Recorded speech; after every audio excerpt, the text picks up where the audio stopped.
കൂട്ടുകാരെ നമസ്കാരം. അബ്ദുൾഖുഷി മസ്കത്താണ്. നമ്മൾ ഇന്നലെ ഒരു വീഡിയോ വിട്ടായിരുന്നു. അത് ബിജവൻ്റെ ഫോർട്ടമിൻ്റെ ഇതാണ്. ഫോർട്ടമിന് സർവീസ് ചെയ്യുന്ന ഒരു വീഡിയോ ഇന്നലെ വിട്ടത്. ഇന്ന് നമ്മൾ വിടാൻ വേണ്ടി പോകുന്നതെന്ന് വെച്ചാൽ ചെറിയ വണ്ടിയിലാണ്. അതായത് ചെറിയ വണ്ടി ഫോർ വീലറാണ് ഇന്ന് വിടാൻ വേണ്ടി പോകുന്നത്. അപ്പോൾ നമ്മൾ ഇന്നലെ ആ വണ്ടി കഴിയുന്നതിൻ്റെ ആ ടൈം കാര്യം ഇന്നലെ പറഞ്ഞായിരുന്നു. അതിനെക്കാട്ടി എളുപ്പത്തിൽ നമുക്ക് ഈ വണ്ടി കഴുകാൻ പറ്റും. നമ്മളെ വീട്ടിൽ നമ്മൾ ഫോർ വീൽ അത് കഴുകുന്ന നിങ്ങളൊന്ന് ശ്രദ്ധിക്കണം. നമ്മളെ ബ്രഷില്ലേ, നമ്മൾ ഈ വരക്കുന്ന ബ്രഷ്, അത് നമ്മൾ സ്ട്രോങ് ബ്രഷ് മേടിക്കാൻ പറ്റില്ല. അതിന് ബ്രഷ് സോഫ്റ്റ് ബ്രഷ് മേടിക്കണം. എന്നാൽ സ്ട്രോങ് ബ്രഷ് വരക്കുമ്പോഴേ വണ്ടിക്ക് ക്രാക്ക് പോകും.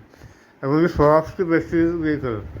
അപ്പോൾ നമ്മൾ ഇങ്ങനെ കഴുകുന്ന വെച്ചാൽ നമ്മൾ സാധാരണ തുണിയെ കൊണ്ട് ഇറക്കുന്ന മേപ്പെല്ലാം വെള്ളമായി കച്ചറയിലാകും. നമ്മൾ ഈ ബ്രഷിനെ കൊണ്ട് ഇറക്കുന്നതെന്ന് വെച്ചാൽ മേപ്പിൽ നിന്ന് രക്തത്തുള്ളി വെള്ളം തെറിക്കില്ല.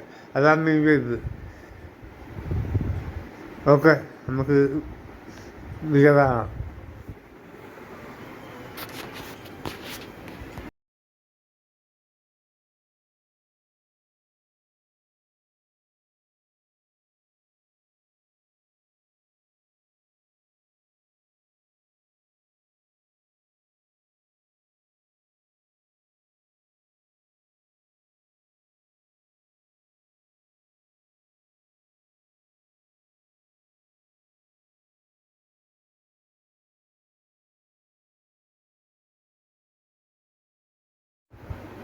കൂട്ടുകാരെ, നിങ്ങൾ കണ്ടില്ലേ ഞാൻ അത്ര സിമ്പിളായിട്ടാണ് ഇത് വണ്ടി കഴുകുന്നത്. വീഡിയോ ഇഷ്ടപ്പെട്ടുണ്ടെങ്കിൽ ലൈക്ക് ഷെയർ ചെയ്ത് സപ്പോർട്ട് ചെയ്യുക കൂട്ടുകാരെ. ഓക്കെ.